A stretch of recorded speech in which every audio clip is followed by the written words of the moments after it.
everyone, thank you for joining me today. I'm going to guide you through a short yin yoga sequence to help you open and connect with your heart space. So just a reminder that two reasons to move in yin is that when your body is asking you to come deeper into the pose, or if you're feeling that you might sustain an injury, if you feel like you're struggling to maintain the pose, then it's advisable to either back off slightly or maybe just skip the pose altogether. So let's begin. We'll start in melting heart pose, Anahatasana. So we're going to find our way onto our knees.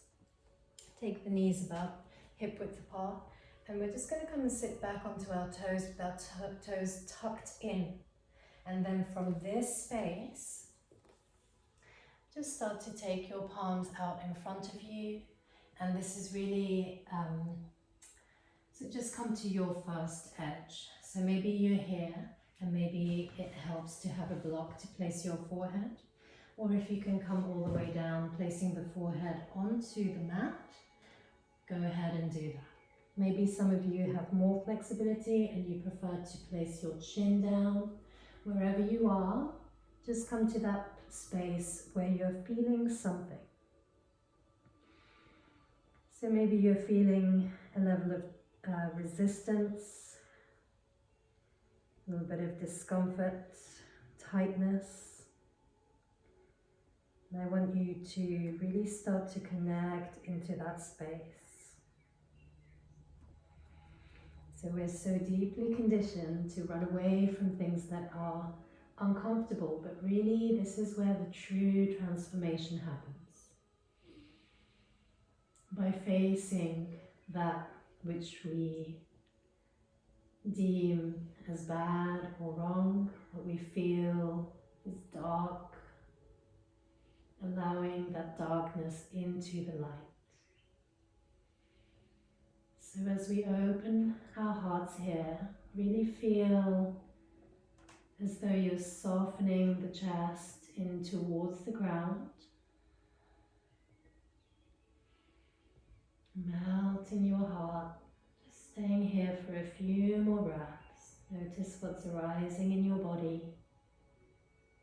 And this is a practice of really just observing what's happening without judgment,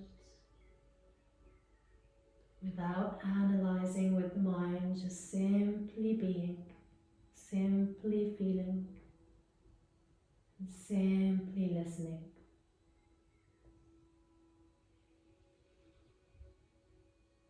Allow your breath to be soft and slow, your whole body to relax.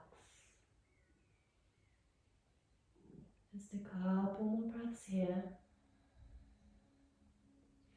Maybe some of you want to take it a little bit deeper. You can reach the fingertips a little bit further away. Maybe that chest comes all the way down onto the mat. Maybe you're still on the forehead. Wherever you are is the perfect place. And then to come out of the pose, let's just start to lift the head. Release the elbows from the mat. Untucking the toes. Let's bring the hands towards your knees and then sit back onto the heels and come to rest in your child's pose. So bringing the forehead down, let's release the arms, give them a rest and come into your resting pose. So the poses that we do in between the postures, the long held postures, these are called rebound poses. So just come and rest in your rebound, allowing all that energy to move in your body. Still observing, still noticing, without any judgment.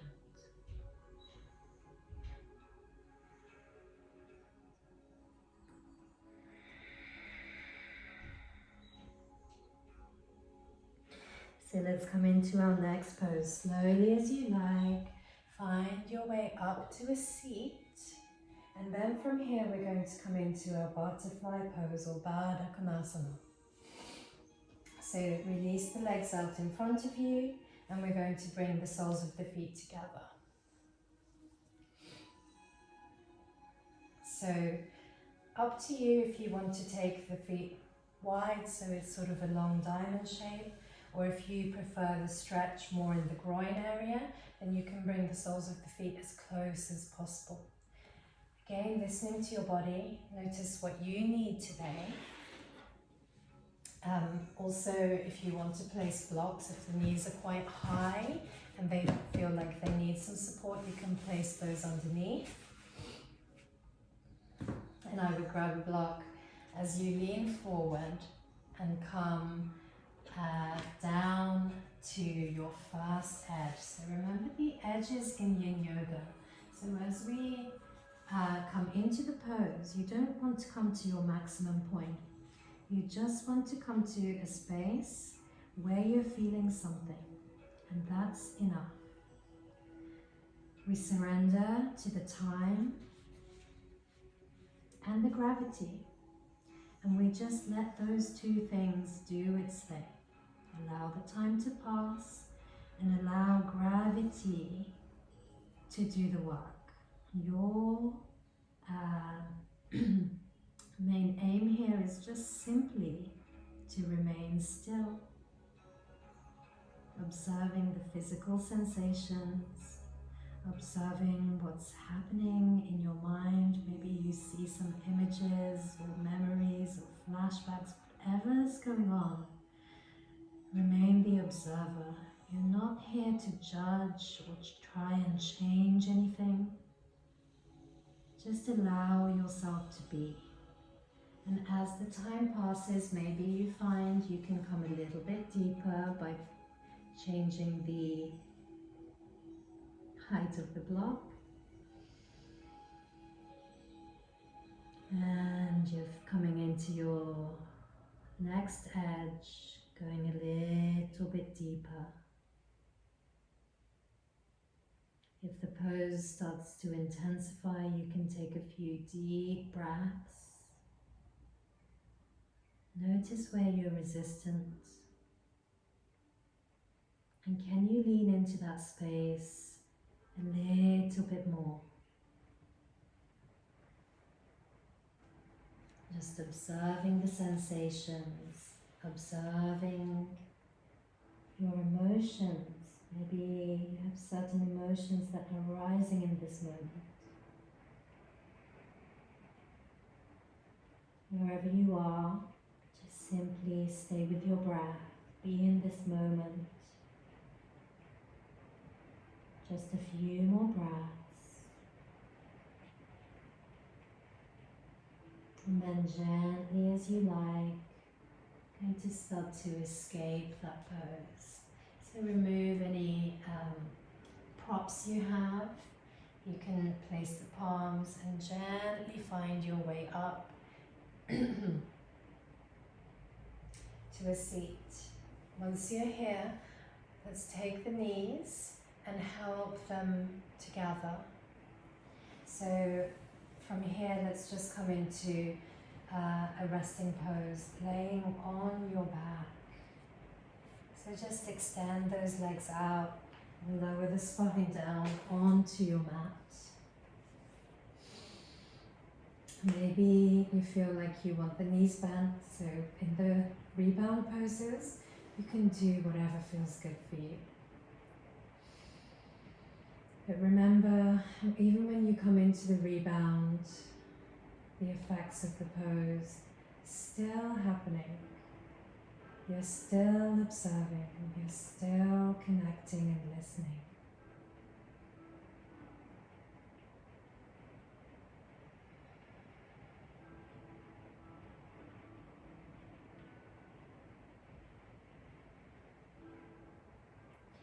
And then before we come to finish, let's do one last pose. So let's take a block and we're going to Place it underneath the sacrum. So lifting your pelvis up towards the sky, just place a block or cushion, whatever you have at hand. And then we're going to extend the legs. This one's called Waterfall Pose. So just allow the legs to be relaxed and the feet flopping out to the side. And we're going to take the arms up to the sky, up overhead, and release here. So just let that go. Just connecting into that heart space again. And just allowing everything to wash over you.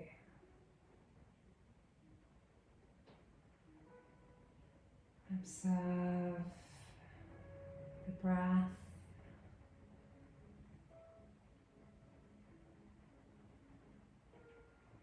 Staying with you.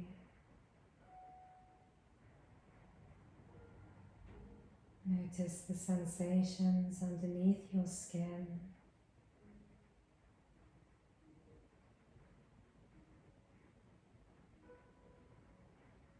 And just letting go completely. Alright, if you have time, you can stay in that pose for longer if you wish. We're going to come into Shavasana now. So releasing that block, extend the legs, relax the arms and the feet, and staying here for as long as you like.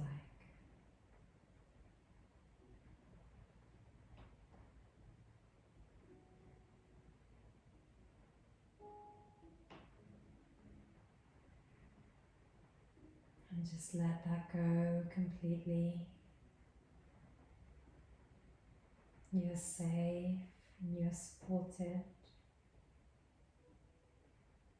And you're unconditionally loved.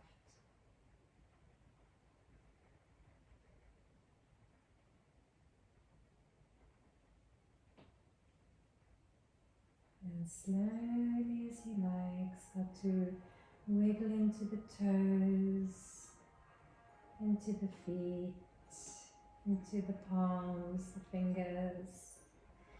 Waking up your body. Let's bring the knees into the chest. If you have the urge to have another big stretch, go ahead and do that. Rocking your knees from side to side, landing onto one side and finding your fetal pose. Just stay here with your eyes closed, still turning that vision inward. Before you help yourself up to a seat, come and find a comfortable seat, Sakasana or easy pose. Placing the palms onto the thighs or the knees, rooting down through the sit bones, relax the shoulders, and imagine somebody's pulling the crown of your head up towards the sky.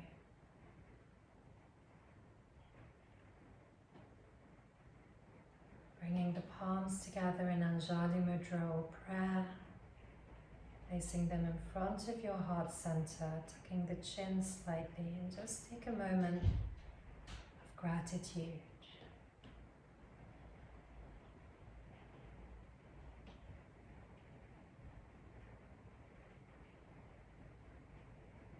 And let's take a deep breath in through the nose, expanding into your heart center.